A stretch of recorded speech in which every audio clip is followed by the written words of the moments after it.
બોટાદમાં મામલતદાર અને પોલીસ કાફલો પણ ઘટના સ્થળે પહોંચ્યો છે।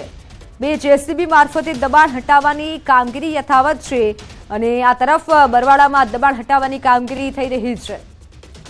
બોટાદના બરવાડામાં દબાણ હટાવવાની કામગીરી યથાવત છે। નાવડા રોડ વિસ્તારમાં તંત્રએ કવાયત હાથ ધરી છે અને દબાણો હટાવવાની કામગીરી હાથ ધરી છે। 47 જેટલી દુકાનો તોડવાની કામગીરી હાથ ધરાઈ છે।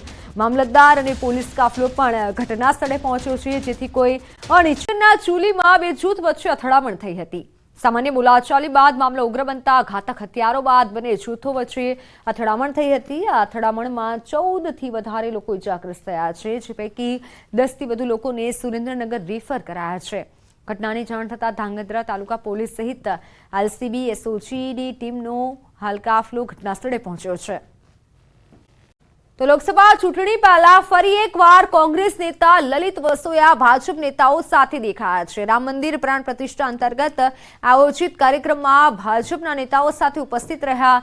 મહાઆરતીના કાર્યક્રમમાં ધારાસભ્ય મહેન્દ્ર પડાલિયા અને પૂર્વ મંત્રી જયેશ રાદડિયા સાથે લલિત વસોયાએ આરતી ઉતારી। લોકસભા ચૂંટણી પહેલા વસોયા ફરી એક વખત ભાજપ નેતાઓ સાથે દેખાતા ચર્ચાએ જોર પકડ્યું છે।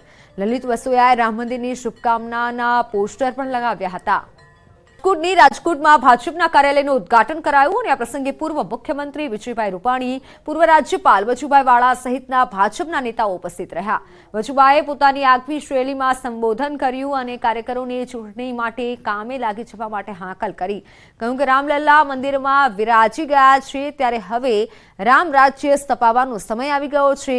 દિલ્હીની ગાદી પર ફરી નરેન્દ્રભાઈને બેસાડવાના છે। કાર્યકરોને સંબોધન દરમિયાન વજુભાઈ વાળાએ કોંગ્રેસ પર મોટું નિવેદન આપ્યું અને કહ્યું કે કોંગ્રેસની કેટલીક વિકેટો ખરી ચૂકી છે અને જ્યારે કેટલીક વિકેટો એક બાદ એક કરી ખરી પડવાની છે।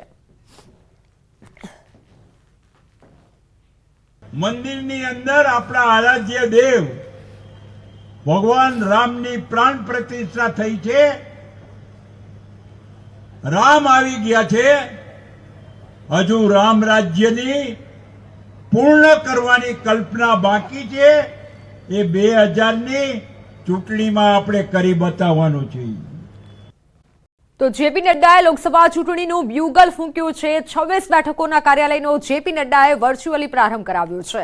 તેવામાં પાટણમાં પણ કાર્યાલય ખુલ્લું મુકાયું છે। મંત્રી બળવંતસિંહ રાજપૂતે રિબિન કાપી કાર્યાલય ખુલ્લું મૂક્યું। આ પ્રસંગે મોટી સંખ્યામાં કાર્યકરો ઉપસ્થિત રહ્યા હતા અને આ તરફ જૂનાગઢમાં ભાજપ મધ્યસ્થ કાર્યાલયનું ઉદ્ઘાટન કરાયું છે। પ્રવાસન મંત્રી મુળુભાઈ બેરા પ્રસંગે હાજર રહ્યા હતા અને આ તરફ ડાંગ લોકસભા બેઠક પર ભાજપે આજથી ચૂંટણી પ્રચારના શ્રી ગણેશ કર્યા છે અને મધ્યસ્થ ચૂંટણી કાર્યાલયનો આરંભ કર્યો છે।